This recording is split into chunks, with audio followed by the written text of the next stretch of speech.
Good evening, ladies and gentlemen, and welcome to The Advocates, the PBS Fight of the Week. Tonight's debate is coming to you from the studios of KTLA in Hollywood, California.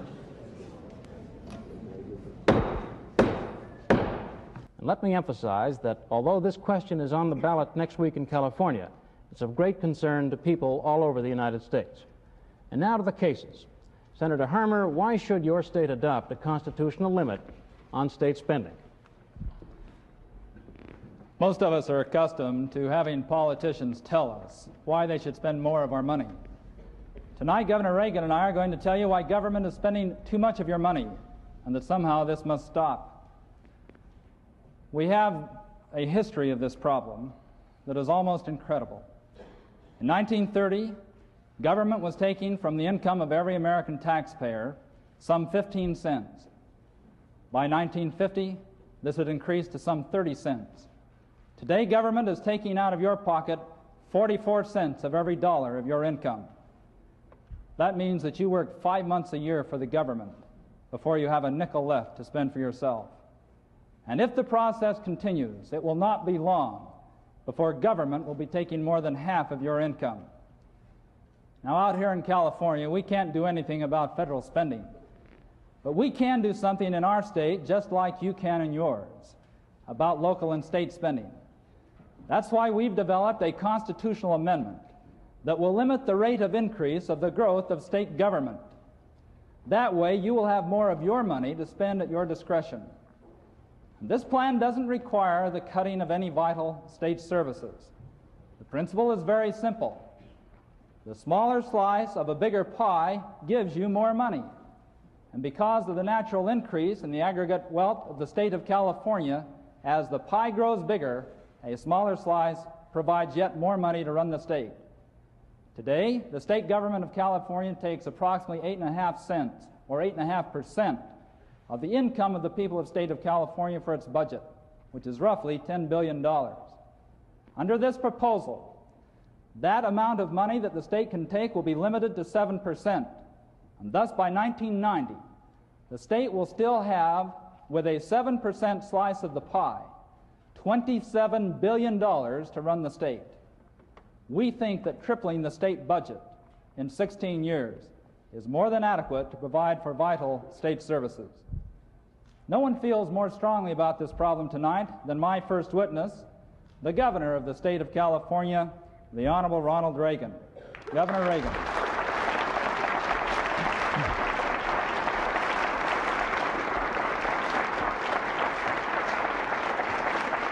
Governor, welcome to The Advocates. Thank you. Governor, you've just heard about the incredible growth of government. Just what is wrong about big government? Why is it so dangerous? Well, when government gets too big, freedom is lost. Government is supposed to be the servant. But when a government can confiscate the earnings of the people with no restraint or no limit whatsoever on the amount that government takes, then government has become the master. And government's track record at problem solving is not all that good. As a matter of fact, too often, government doesn't solve the problems, it subsidizes them. Well, Governor, just how is this proposition going to address itself to solving the problem? Well, we think that we're proposing an economic bill of rights for every working man and woman in California.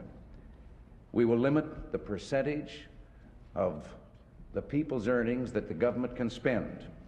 And the limit, will be high enough that it will sustain the present level of government services with the additional money needed to meet the cost of inflation and population increase, and with additional funding for new or expanded government programs. But we will reduce all of the taxes over a period of years without reducing government services. Well, Governor, why a constitutional amendment? Can't you and the state legislature solve this problem? Well, the record speaks for itself. Apparently the legislature can't. I signed the bills that have been passed and sent to my desk in the last 7 years, the billions of dollars in spending bills. The budget of California today would be more than $3 billion above its present level.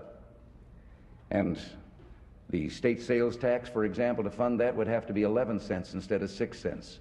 Or the income tax would have to be 2.5 times what it presently is. Now, why a constitutional amendment? Because that's what the Constitution is for.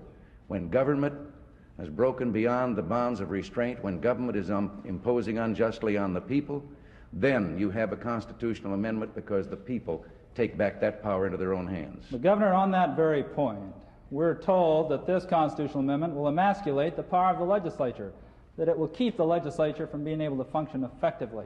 Not at all. It makes one change and one change only. It places a limit on the amount of money the government can tax. From there on, the government is in, or the legislature is in total control of manner of spending. In the tax structure, the government can, or the legislature can raise taxes, lower taxes, cancel taxes. It can pass new taxes. It can close loopholes. How does this proposition, though, deal with such a thing as an emergency situation? Won't the hands of the legislature be tied? Not at all. The legislature, there is provision in the measure for the legislature to have access to an emergency fund, a sizable fund, in that event, either an economic emergency or a natural disaster. And beyond that, the legislature has the power to raise the taxes above the constitutional limit to meet the emergency. One more brief question. Governor, we are told by the opposition that what we're really talking about is a shifting of the cost of government to the local taxpayer. Can you assure us that this proposition will not result in a shift to local government rather than just a limitation on spending? This is not a tax shift. As a matter of fact, it makes it more difficult for local government to raise taxes. That's why some local government authorities are against it. This proposal says that if the state tries to mandate services or responsibilities on local government, the state has to pay for them, which the state has not done in the past. And this program makes it harder to raise local property taxes by freezing into the Constitution the provisions of a statute we presently have that limits local government's ability to raise property taxes. Okay, Senator Harmer, your closing argument, please. You have heard arguments tonight on three basic points.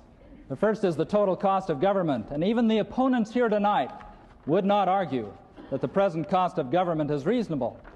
And secondarily, we've heard absolutely no testimony tonight that would lead us to believe that either the Congress or the state legislatures are going to be able to discipline themselves financially. That leaves us one final issue. Is this proposition a valid solution to this real problem? Now, the opponents tell us that we will bury local government in unknown costs. And yet the proposition, even if Governor Brown can't understand it, very clearly makes it plain that the state, at any time it wishes to do so, may absorb those increased costs to local government and shift that cost to the taxpayer.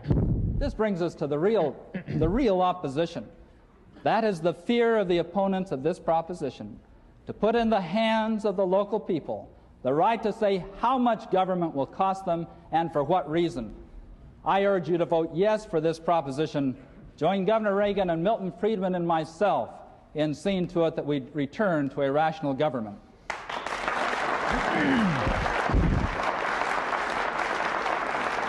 And now, with thanks to our advocates and their very able and distinguished witnesses, we conclude tonight's debate.